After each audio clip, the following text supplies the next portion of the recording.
درې اعمال هغه داسې دي چې د هغې اجر د هغې حساب نشته یو په هغې کې عفو الله فرمایي فمن عفا واصلح فاجره على الله چا چې عفو وکړه او صلح وکړه د دې اجر د الله سره دی دا د شمار نه دی دا لکه تاسو مسجد نبوي کې لمونځ کوئ که نه دې کې اجر دی که نه دی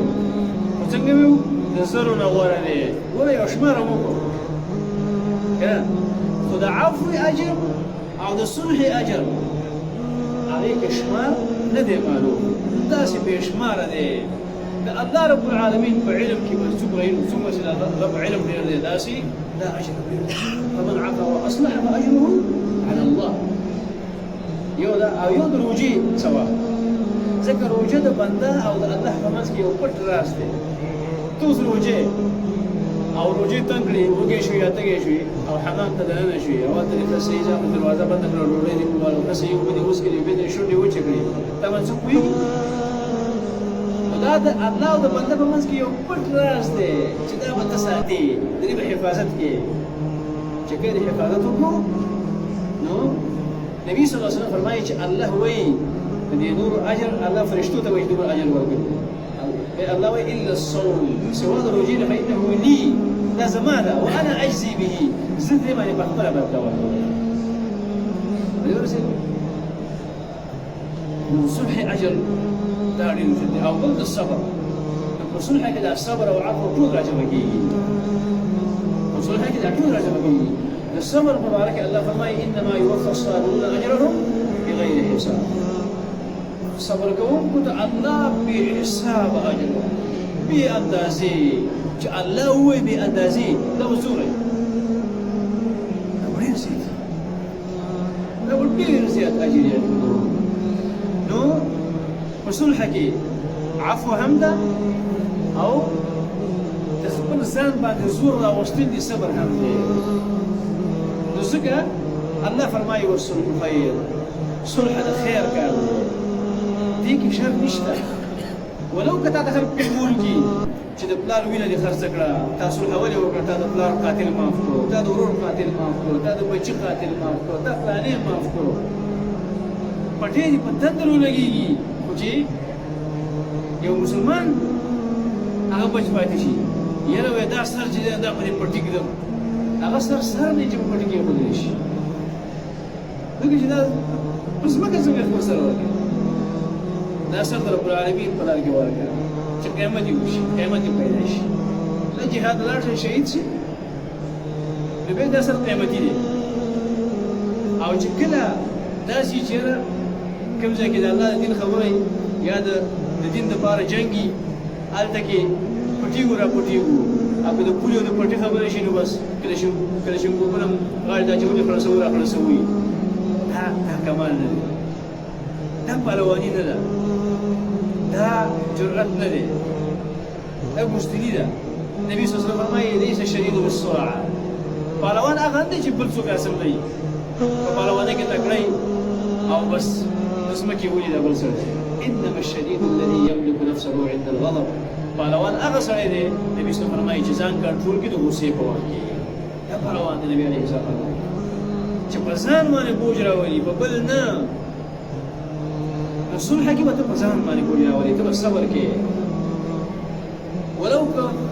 200 پیغورونه تا ته وشي چې ولې دا صلح وکړه ولې دا ومنله او ولې دا وکړه ولې دا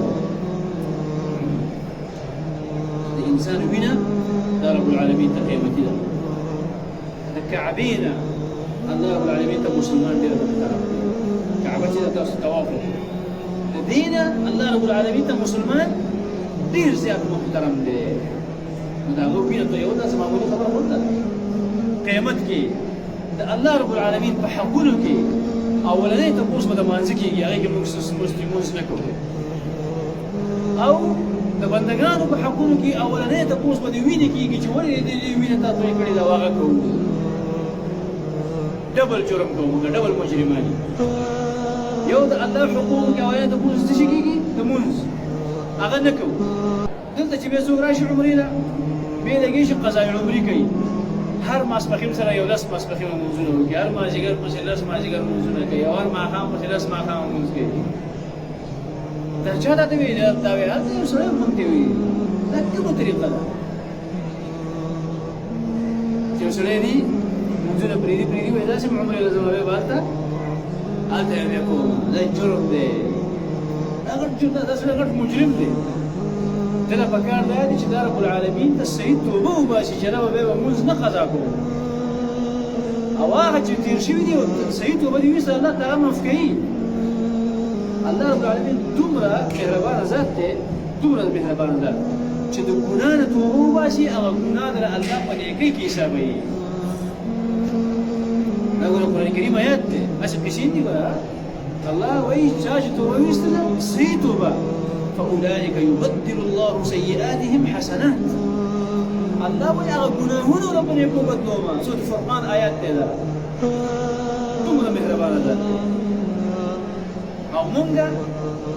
د الله حق پېژنو، لمونځ نه کوو. چې چا ته یې لمونځ کوه یاره دا دین خو ځان له لمونځ نه مړه تاسو بیخي دنیا ځان هم شرمولی دی، بس لمونځ دی لمونځ دی پرېږده مړه دنیا کارونه مونږ ته را په سر دي او ته وایې لمونځ دی. دا خلک وایي که نه وایي؟ او چې ورته ووایې چې دا وینه مو تویوه، هغه تا ته وایي ته بزدل یې، تا کې زړه نشته، د چرګ په شان زړه دې دی. او زه چې یم چې سړی وولم نو چې ترپکې وي او زما مخکې ساه ختلې دي، زه به نه داسې یعنې فخر کوي په دې باندې. او د دې دواړو تپوس به رب العالمین کوي چې لمونځ دې ولې دی. لکه نبي صلی الله فرمایي چې اولنی تپوس کېږي هغه به څه کېږي؟ لمانځه. اذا صلحت صلح العمل كله. چې کله لمونځ روغ راووته، صالح روغ جوړ صحیح سلامت و، صلح العمل كله، ټول اعمال به وروسته صحیح دي. واذا فسدت او که چېرته دا لمونځ فاسد و په قیامت کې دا قابل قبول نه د الله قرآن دی، فسد العمل كله، ټول عمل دې برباد دی. نه ته حج فایده رسوي، نه ته روژه فایده رسوي، نه ته زکات فایده رسوي، نه ته بل د خیر کار فایده رسوي. څو پورې چې لمونځ دې صحیح نه وي. دا د نبي صلی الله علیه وسلم احادیث دي، ګوره دا زما ملي خبرې نه دي چې پلاني بزرګ وویل او پلاني هسې کیسې دا لمونځ برابرول غواړي. او د الله رب العالمین د حق نه بعد د بندګانو په حقونو کې د چا تپوس کېږي؟ د وینې، د مسلمان د وینې. كل المسلم على المسلم حرام دمه وماله وعرضه. نبي صلی الله علیه وسلم فرمایي په یو مسلمان د بل مسلمان وینه او مال او عزت لوټ کول دا حرام دي. مونږ عزتونه په خپله لوټ کوو. دا کفار چې زموږ ستاسو ملک ته راغلي دي، څوک جاسوسي کوي؟ مونږ یې په خپله نه کوو. مونږ ورته وایو چې فلانی داسې او داسې دی. خپل شخصي بدن یې د دین په جامه کې هغه څه شی کوو اخلو.